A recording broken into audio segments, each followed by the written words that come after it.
শিউরে লোকসভা ভোটের প্রচারে কেউ কাউকে 1 ইঞ্চিও জমি ছাড়তে রাজি নয় তৃণমূল বিজেপি। দেওয়াল দখল ঘিরে চাঞ্চল্য ছড়ালো শহর দুর্গাপুরে। কয়েক ঘন্টার ব্যবধানে দেওয়াল বদলে গেল ফুল। রাজ্যের শাসক দলের বিজেপির দেওয়াল দখলের অভিযোগ তুলল বিজেপি। সেই দেওয়াল পুনরুদ্ধারে নেমে তৃণমূলের বিরুদ্ধে সরব হল পদ্ম শিবির। ঘটনা দুর্গাপুরের ইস্পাত নগরীর 3 নম্বর ওয়ার্ডের আইনস্টাইন এলাকায়। ঘটনাস্থলে দুর্গাপুর থানার পুলিশ। বিজেপির যুব নেতা পারিজাত গাঙ্গুলির অভিযোগ, 29শে ফেব্রুয়ারি দুর্গাপুরের আইনস্টাইন এলাকার তপতি মল্লিক তাঁর বাড়ির দেওয়ালে বিজেপির লোকসভা নির্বাচনের প্রচারের লেখার অনুমতি দেন। এখানে দেওয়াল লিখনও করা হয়েছিল বিজেপির পার্টির সমর্থনে।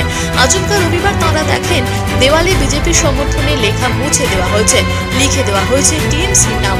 দলের জেলা নেতৃত্বকে বিষয়টি জানানো হয়। সোমবার রাতে এলাকার বিজেপির কর্মী সমর্থকদের সঙ্গে নিয়ে তাঁরা সেই দেওয়ালটি পুনরুদ্ধার করলেন। এই কাজ হচ্ছে এলাকার প্রাক্তন পুরমাতার নেতৃত্বে বলে অভিযোগ। লোকসভা নির্বাচনের প্রাক্কালে সন্ত্রাস চালানোর চেষ্টা করছে। সাধারণ মানুষকে ভোট দিতে দেওয়া হবে না বলেও তারা চক্রান্তে নেমেছে বলে অভিযোগ তোলেন। পাল্টা সরব হয়ে 1 নম্বর ব্লকের তৃণমূলের সভাপতি রাজীব ঘোষ বলেন, ওই দেওয়ালগুলি দুর্গাপুর ইস্পাত কারখানার। প্রথম থেকেই তৃণমূল বিভিন্ন দলীয় কর্মসূচির কথা তুলে ধরতেও দেওয়ালগুলি লেখেন। লোকসভা নির্বাচনের প্রচারের জন্য সোমবার বিকেলে সেই দেওয়াল লিখেছিলেন। রাতে দেখছেন ওই দেওয়াল মুছে বিজেপি আবার লিখতে শুরু করেছে। তারা পুলিশের দ্বারস্থ হয়েছেন। বিজেপি প্ররোচনা ছড়ানোর চেষ্টা করছে বলেও কটাক্ষ করা হয়। ফেব্রুয়ারি আমরা, আপনারা জানেন, পুরো দেশ জুড়ে আমরা লোকসভার নির্বাচনের প্রস্তুতি শুরু করে দিয়েছি। সেরকম দুর্গাপুরেও আমরা প্রথম, আপনারা দেখতে পাবেন প্রত্যেকটা দেয়ালে আমরা আমাদের নিজের দলের সব কিছু কাজ আমরা শুরু করে দিয়েছিলাম। এদিনকে আমরা 29শে ফেব্রুয়ারি আমরা দেয়াল লেখন করি। কালকে হঠাৎ এসে দেখি ওই দেয়ালটা কেউ দখল করে নিয়েছে। খবর নিই আশেপাশে লোকদের কাছে, তারা বলে তৃণমূলের হারমাত বাহিনী তারা এসে আমাদের দেয়ালটাকে দখল করেছে। তারা এতটাই মুখ্য, তারা জানেও না যে দেয়াল লিখতে গেলে পারমিশনের দরকার হয়। পারমিশন পত্র আমাদের আছে। তাছাড়াও আজ সকালবেলায় আমরা সেই দেয়ালটার মধ্যে মুছে আমরা আবার বিজেপি আমরা পুনর্দখল করি। পুলিশ আসে, সঙ্গে তৃণমূলের লোকরা আসে। এখানে পুলিশের সামনেই কথা হয় যে দেয়ালটা আমরা লিখব, তার কারণ পারমিশন আমরা নিয়েছি, কাজ আগে আমরা করেছি। কিন্তু হঠাৎ করে বিকালবেলা এসে দেখতে পাই আবার ওরা দেয়ালটা দখল করে নিয়েছে। তো একটাই কথা আমি বলবো যে এই পুরো কাজটা করছে এখানকার প্রাক্তন পৌরমাতা। তার একটা হারমাত টিম আছে, জিহাদি টিম আছে, জিহাদি গ্রুপ আছে, যারা এই ওয়ার্ডটার মধ্যে সন্ত্রাস চালিয়েছে। আপনারাই ভাবুন যে আপনাদেরকে এরা ভোট দিতে দেবে? এরা দেয়াল পর্যন্ত, যেটা অথরাইজ দেয়াল, যে পারমিশন দিচ্ছে তাকে পর্যন্ত দেয়ালটা লিখতে দিচ্ছে না, আর আপনাদেরকে ভোট দিতে দেবে? কিন্তু এবার আমরা প্রস্তুত আছি, দখল করে নিলাম, দেখছি কে আটকাচ্ছে আমাদেরকে। দেয়ালটা দীর্ঘদিন ধরে আমাদের ইউথের ছেলেরা লিখেছিল এবং 21শে জুলাইও আমাদেরই পোস্টার ছিল।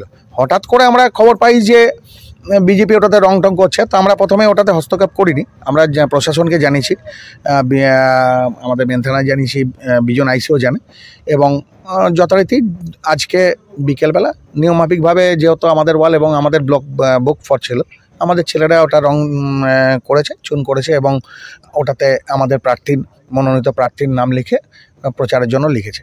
এটার মধ্যে তো মানে কোনো ইয়ের কিছু নেই, মানে বিবাদের কিছু নেই। যে বাড়ির দেওয়াল সেই বাড়ির লোক, তিনি পারমিশন দিয়েছেন বিজেপিকে, এবং বিজেপির অভিযোগ যে তৃণমূল জোর করে এই দেওয়াল দখল করার চেষ্টা করে। না, আমি একটা জিনিস বলি, এগুলো হচ্ছে ব্যক্তি মালিকানা, যেখানে বাড়ি আছে সেখানে দেয়াল তার সে মালিকের, সে পারমিশন দেয়, একটা ফরম্যাট আছে, ফিল আপ করতে হয়। এটা ডিএসপির ওয়াল, এটা মালিক সবটাই ডিএসপি।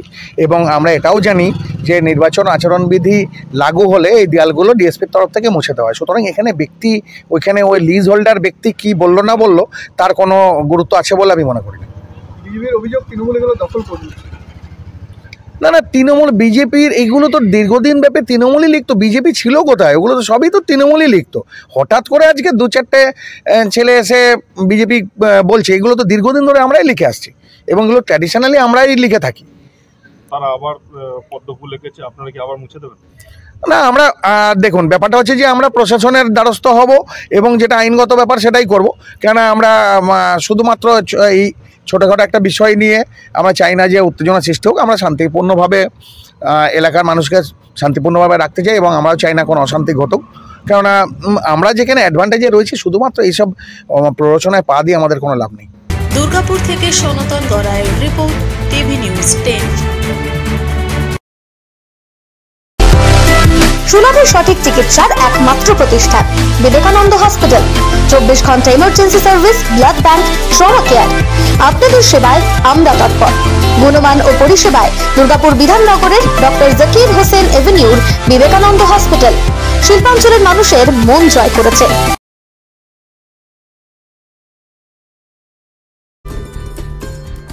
সহজেই স্বাস্থ্যসাথী কার্ডের মাধ্যমে সুচিকিৎসার একমাত্র প্রতিষ্ঠান সিটিজেন হসপিটাল, বিধাননগর, দুর্গাপুর।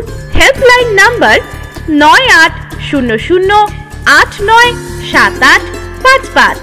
অ্যাপয়েন্টমেন্টের জন্য ফোন করুন 7477783932 কিংবা 9933475697 এই নম্বরে।